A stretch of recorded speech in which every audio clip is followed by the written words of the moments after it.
Magluluto po tayo ng simple vegetable soup. So, ito pang mga ingredients natin. Ang ating sliced chicken, ating isang pirasong carrots, ating squash, and 1 pieces onion, and half cabbage. So, ito lang po ang ating iluluto. Napakasimple lang ito at healthy. We are boiling water. Maglagay po tayo ng nor powder. Kumukulo na yung tubig, din maglagay tayo ng chicken powder, 2 teaspoon. Yan.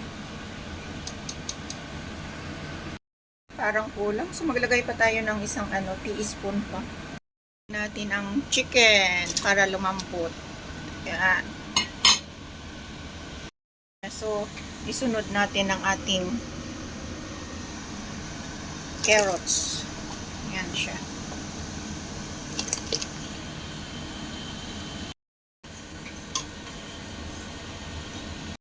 Malambot na ang ating carrots. So, isunod na natin ang ating onion at saka kalabasa. So, pagsabayan na siya, ilagay.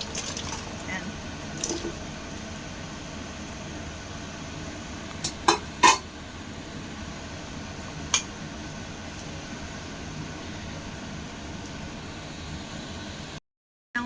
A little bit salt,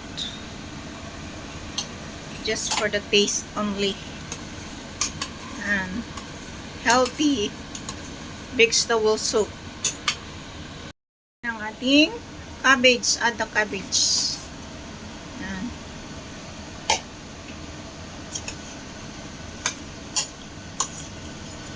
Yan, pakuluan natin hanggang lumambot, tapos na siya.